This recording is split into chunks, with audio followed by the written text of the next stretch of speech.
Welcome to the Story of the Week podcast. This is the supplemental podcast to the supplemental podcast that goes along with the daily Monday through Friday weekday morning newscast we call Things You Might Have Heard, produced by the Conversation Project, all a part of the More Better Media umbrella of stuff. My name is Jay Clifton Payne. What I'm going to give to you in this podcast is a deeper dive into one of the stories that you picked out using our feeds that we do for our morning shows to produce the supplemental podcast, which is the weekly wrap-up. That is the 10 top stories of the week that you tell us by the engagement of our stories you post on Facebook and Twitter. The important parts of that is go to Facebook, go to Twitter. Our website on Facebook or our feed on Facebook is facebook.com/This is a Conversation Project, and Twitter, it's th_conversation. And as you engage in the stories, we post stories all day long, all night long, about every 50 minutes as you're checking your feeds on Twitter and Facebook as well. See what we're talking about and just engage in those stories as well. Higher engagement gives a better chance of talking about it in the daily show for the weekly show. And then we pick one of those stories to go deeper into here.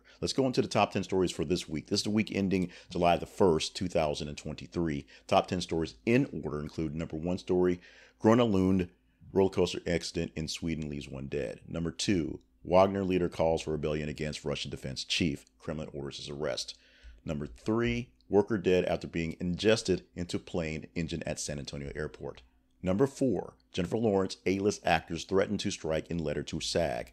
At number 5, Jimmy Johnson in-laws dead. NASCAR star's wife Chandra's mother Terry to plead the shooter.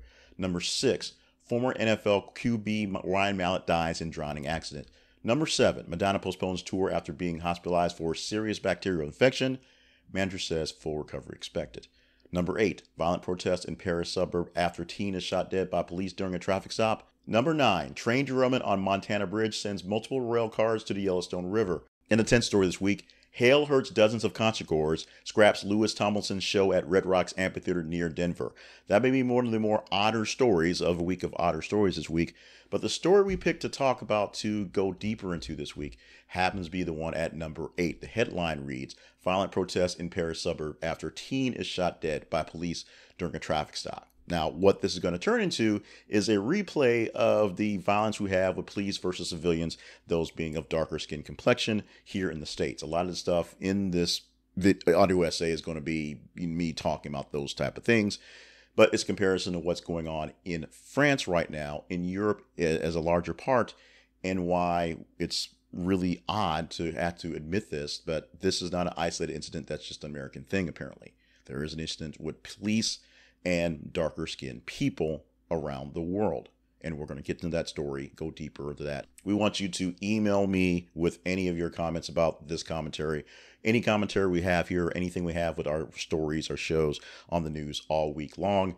Email me directly at jclevelandpayne@gmail.com. That's letter J, Cleveland like the city, Payne @gmail.com, or the conversation inbox @gmail.com. Let's get into the story of the week right now.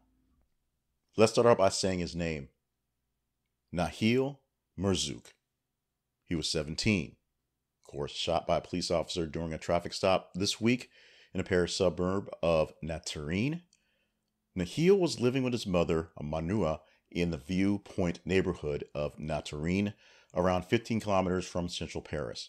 He was a member of the Pirates of Nanterre Rugby Club and had been part of the inaugural program for teenagers struggling in school.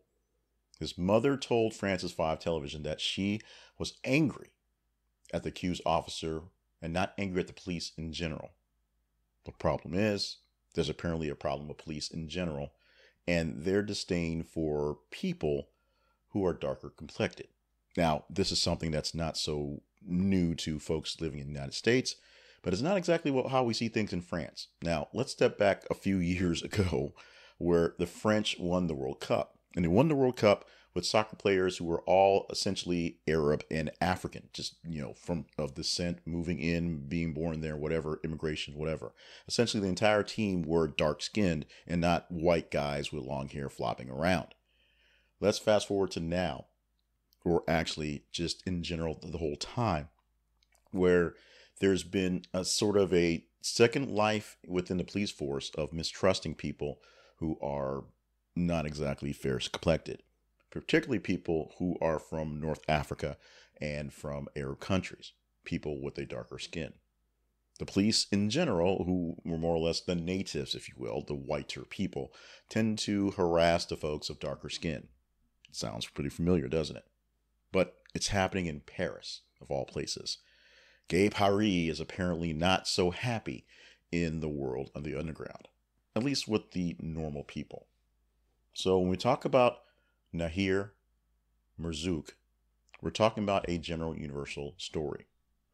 He was killed after being stopped by 2 motorcycle patrol police officers. His funeral was, as I'm recording this on Saturday the 1st, his funeral was today sometime. In French time, it probably was technically yesterday morning in our time. But he had a public funeral that had lots of security around it because people needed to see this. People needed to kind of be a part of this. And the outcries have been large from people around the world and people in France, including one of their major soccer stars, Kylian Mbappe. Now, he sent out a tweet fairly early in the incident's time, and it's been very, very involved in speaking out against the violence against the youth and the youth of color, for lack of a better word, because it is what it is. It's universal. The young black youth, the young dark-skinned youth who are being harassed by police, because it's sadly universal. And I hate to keep jumping back on that universal thing, but it is what it just seems like it is. The people of the norm, the people in the power, the people of the fairer complexion who are used to being in charge of stuff, and the people who are of the darker skin who are supposed to be subservient aren't being as subservient. Now let's add another name to this. Emmanuel Macron, who is the president of France. He's the man in charge of the entire country. To put kind of a picture of the size of France, France is about 211,000 miles, square miles, I should say, and that's smaller than the 2 Colorados or basically Texas. Texas by itself is 268,000 miles, square miles on its own. So that tells you the area that we're dealing with as a nation. But unfortunately, the whole nation is being set ablaze by protesters spreading from Paris and to other places based on this thing. Today, as I record this, it is Saturday the 7th. That makes it about 5-6 days of the unrest going on. And every single day that passes, more police forces, more military forces, more people are showing up to help kind of squash some of the incidents going out there. Now, it's turning to what you expect with a few days of this going on. First, it's protests, then it's a bit of a violent protest, and then it's a lot of looting and shooting things up and breaking of windows. Now, the gun issue over there is not the same as over here, so there's less of that if you want to have some sort of bright, shiny point to this discussion. But there's still plenty of angry people out there who are willing to bust stuff up and set things on fire in a protest to the way they're being treated by police. Now, let's say a bunch more names. These are some names of people here from the States over the course of a few decades that have dealt with police brutality to the point of them dying at their hands. Eric Garner, July of 2014. August 2014, Michael Brown. November 2014, Tamir Rice. April of 2015, Walter Scott.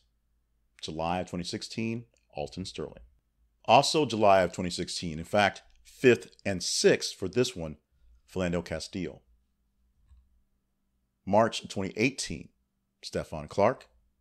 March of 2020, Breonna Taylor, where the say their name came from. In May of 2020, George Floyd. In April 2021, Daunte Wright. These are just a few of the names that happen to be etched into our psyche because these were some of the more famous of the cases. But there were other cases involved going back and forth longer before and longer after. But when we had this nice little span of black people being killed by police in very odd ways, especially as it covered a lot of time during us being cramped up during the pandemic, it became an issue here. That was one of those things that we at least perceived that the Europeans would look at us and say, what is wrong with those people in America? Unfortunately, what is wrong with those people in France? What is wrong with the people in Germany? What is wrong with the people in the Netherlands? Because there is a lot of issues with people who have immigrated into their societies and have tried to assimilate into those societies, dealing with racism and police sort of not looking so nice at them because they're darker skinned and assuming they're up to no good. we're going to toss some Harry and Meghan in here because we have to. But part of the Harry and Meghan problem was the fact that Meghan being black caused a lot of issues for people over in the UK, where there's a lot of underlying racial tensions up there, which we don't know both from over here because we have our own issues, things going on, that got extremely blown up because the royal family living in the tabloids is just a whole nother level of crazy. And the fact that an American who is of biracial background and then had a kid with one of the bad boys of the royal family, it's just fodder for that. And there's just more tinder in the background to be talked about. It's amazing how badly they were treated.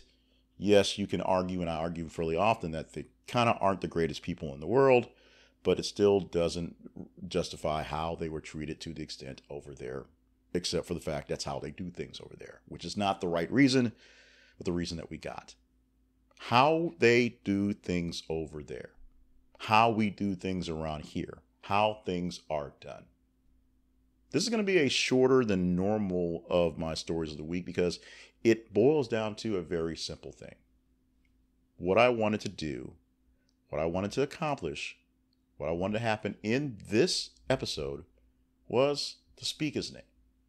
Nahel Merzouk, 17 years old, didn't have much time to cause much trouble, and as far as we can tell, was a pretty good kid all around.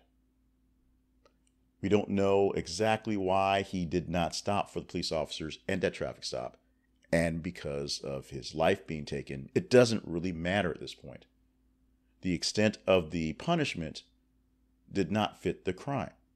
And that is pretty much how it goes. No one is taking this lightly. The government knows that reaction is maybe not exactly the equal and justified for what's happening, but guess what? It's what you got. Macron is meeting with all sorts of leaders, essentially just like the leaders here, like Biden meeting with all the church leaders and whatnot to talk things down, him talking with Benjamin Crump type people to go on the things and kind to squelch the violence and cur the bad natures of people going on while this thing is live and active. Because it is a time bomb ready to go off at any moment to go even worse than what we have right now. Nahel Merzouk.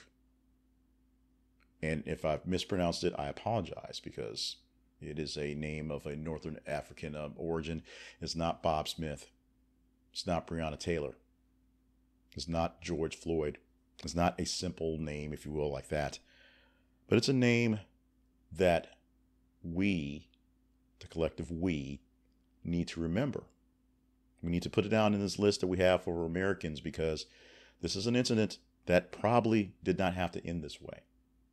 As far as we know, the young man was not doing anything overly illegal other than driving poorly in the French streets. That's not any way to get someone a death sentence, especially on the scene. The young man's mother has stated very publicly, very loudly, that it's not the police that she's against. She has no ill will towards policing or police forces, just one particular officer who did not do the right thing that day. Let's try to focus on officers who don't do the right thing or are seen not doing the right things before they get to some case where a fatality happens and then we have to put them on trial and go to these extremes. Let's look at the officers who are not acting right, who are not playing within the rules, who are showing the signs of just disdain towards the folks they're out there supposedly to protect and serve. Let's look at the officers who scoff when someone says they're in trouble, as opposed to trying to figure out whether they're actually in trouble or not. Yes, there are plenty of bad actors out there. Yes, there are people who will take advantage of police officers. And yes, there are extremely bad actors out there acting badly right now. That does not justify the killing of a 17-year-old.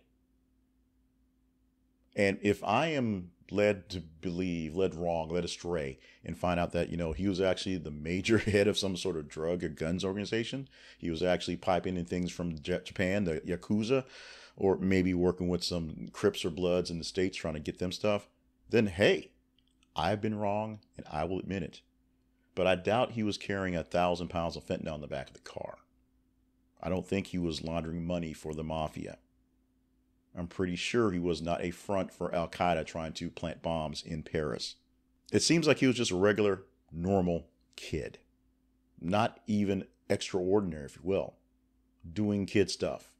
Playing soccer and going to class because he was having some issues with school, so he's taking summer extra classes to fix that. Remember the name Nahel Merzouk. It's another name we have to remember. But if we remember his name, that means we remember, the legacy of the moment. And if we remember the legacy of the moment, we'll remember to do better in the moments that come forward that seem similar. And if the moments come that seem similar that better is not done, we will remember the name and use it as another marking point to why we should do better again going forward. That was the story of the week for this week. This is the week ending July the 1st, 2023. The story of the week a little bit shorter than before because it was a bit hard and emotional to get through, to be honest. Just a deeper comparison to the Mike Brown case specifically, where a young man probably shoplifted some cigars and was killed in the street for it. The punishment does not fit the crime. And the young man runs through a stoplight, a traffic light, and doesn't want to stop for police officers for some reason, and he's killed for it. The punishment does not fit the crime. So we're adding his name to a list of names that here in the States, I'm based in the United States, just in case you didn't know that, are names that for a while were rattled off pretty frequently. Time has changed, and so we're not dropping their names every single week because we're having less issues with bad policing or people being killed for being black, doing things out there for no reason by police officers who are overzealous and just not paying attention. But it'll happen again. And when it does, we have lists of names, lists of incidents to refer to compare and contrast to what happened there. Now we're adding lists of names from people internationally. That is not a good sign for what we're doing, folks. But like I said, we're done with the story of the week for this week. Thank you so much for tuning in for this commentary. If you agree, disagree, or just want to send me shouts or props, email me directly at jclevelandpayne@gmail.com. The show goes to the Conversation Project at gmail.com. The main website for the Conversation Project is thisisaconversationproject.com. What you find there is links to how you can see the information we do. We do a weekday newscast at 5:50 a.m. every single weekday morning. It gives you stories to chat about that you guys said were conversational. We give you a weekend wrap up of the top 10 stories that you said were conversational. We take one of those stories like we just did here and give you a bit more detail of it, or a bit more commentary, if you will, from my perspective. Let me kind of go deeper into it. If you like what we're doing, stop our website. You can see our sponsors page. You can see our purchase page. I don't sell stuff much in this one, just remind you it's there. But we want you to go to the website and see all the things we offer, and you can get in more on the game and help me pick these stories of the week. So we always say, stay hydrated, stay limber, and stay on task. That's my sort of closing line. Just remind you that life is a long journey, so make sure you're kept in best shape as possible to get through that journey as healthy as possible. We're not sure what we're going to talk about next week because we never really know. First, we'll have to go through the top 10 stories in the weekly wrap up. And then from there, we'll whittle down the stories to one story that just sort of jumps out at us. This week, it was a somber one. It was a sad one in a week with a lot of somber and sad things going on. Next week, it's all up to you. You tell me what stories were the top 10 stories that were talked about all week, that were conversational. And then from there, I get a chance to pick the big one. And what shall it be? We ask again. We will see on next week. Until next week, thank you so much for joining us for the ride that is the Conversation Project and all that we give. And thank you so much for supporting the Story of the Week podcast.